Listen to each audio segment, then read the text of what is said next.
the form which is according to the track. So we have 4 sets of external assessor forms, right? We have one for the teaching and learning, one for research, one for experienced practitioner, and one for leadership. So there is no one form blanket for all, because we used to do that and we found that externals get confused because they want to see research, they want to see ISI, they want to see scopus, that kind of thing, whereas the person is in a different track. So we have had the 4 tracks managed to, when they assess the person, they're using the right form. Alright?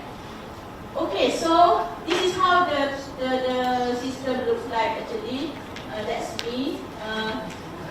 This is our calculator, and this is the opal system. It's not very clear, but we have it, and then we have the form for promotion. So, okay, let me just read this. When we have the evaluation for teaching and learning, see, all these things will come in. It's a little bit different from research, where we have teaching and learning innovation, we have people who are doing teaching and learning, going for teaching and learning track, will now be observed before they get to be promoted to teaching and learning. Before this, we don't have that. So that's the difference between teaching and learning tracks compared to the others. Alright? Okay. So, in order to support the track, let me just show one for teaching and learning. We have academic research assimilation, what we call ARAS grant, where we give money to lecturers to do TNL research and then publish it, and biannually they will present in one of our symposium. So we have that from 2,000, 5,000 up to 20,000, 25,000, if I'm not wrong, this grant. Okay, it's an internal grant to support the teaching and learning track. And we also have, this is something that we work very hard on, to get the policy on the equivalence of e-content and publication. Now, if they do e-content but well evaluated, well designed and reviewed properly, it is equivalent to a full topic, is equivalent to a chapter in a book, something like that. Okay, so that has also been accepted, and people can forward their e-content for promotion for the teaching and learning track. Okay, and we also have this certificate of education for academics, the one that Prof. Azli mentioned in the morning. We do not really make it compulsory, but for those who are going for the teaching and learning track, we advise them to go through this certificate, which is about a year program. So they have a certificate in education, they do a lot of innovation, and then they also do research. So what we want is that we do not want people to perceive that when we do tracking, the misjudgment or the perception is some is more easier than the other, or sometimes people get a little bit worried, is this the only thing that I can do for the rest of my life? So we have the option of switching once, right? And teaching and learning track is not easy. It's not an easier track than research. So we do not want people to perceive it that way, right? And also, we do not want people to have this prejudice. If you are a researcher, you are more respected compared to maybe a practitioner, right? So we are very careful with that. So when we do, for example, TNL track, this is mine, all the classroom hours and the data, and hopefully a lot of passion we put in to get publications out. And our objective is, what we do in our classroom, when we publish, it is at par at the global or the international front. So we push people to publish more than, buku panduan or manual or handbook at the faculty, but to go for international publication. So we expect people to do this, actually do some research. When they do innovations are evidence-based, and they have P&L research and publication, and hopefully when they go for professorship, they have some very in-depth knowledge in terms of learning. It's not just about using the e-learning system. One thing about the P&L track, 5 years back, you go for promotion and you said, I'm using the e-learning system.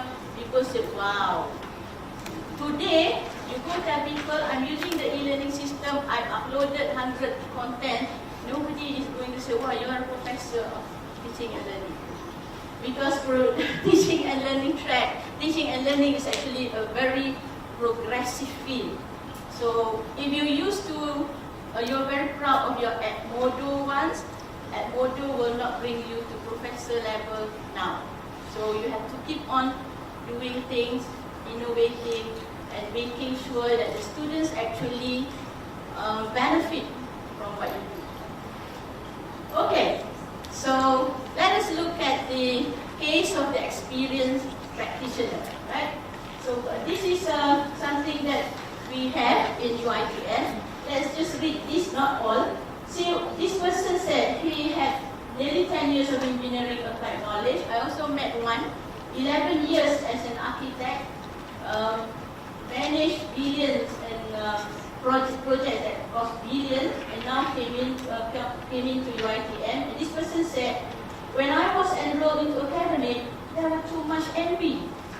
I don't know how true, right? Okay. And I have lost so much on remuneration compared to what I'm getting. And he said, we as a practitioner can easily become an inspiring educator because they bring the industry experience into the classroom, a realistic researcher because they were in the industry before, they know what is real and what is theoretical, and basically a natural organizational leader. So we respect that. So we also have this track, and we have a few people already promoted through this track, even though we don't call it the practitioner track because this just came in this year. So we expect someone who has excellence in the professional practice, authority in the field of specialization, and so on. This is from the Orange Book, and a lot of the major contributions in the profession. So a lot of evidence through consultancy, through projects, and so on. So when we say professor of practice, it can be someone from the university, rose up the ladder and becomes a professor of practice, or we can also have practitioners from non-academic careers who came in later. Right?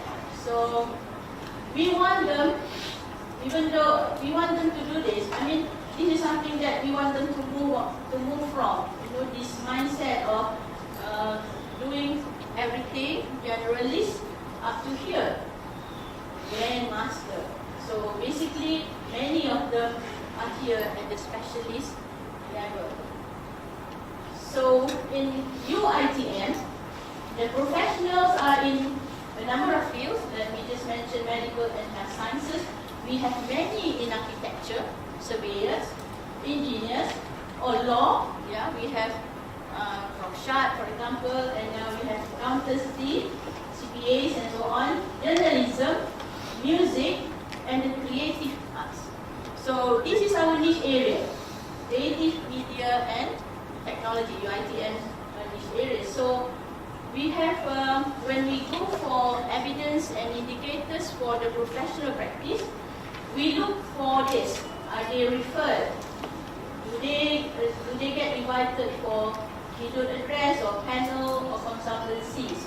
We look at their creative work, portfolio of completed work, if they do arts, if they direct the scripts, and so on.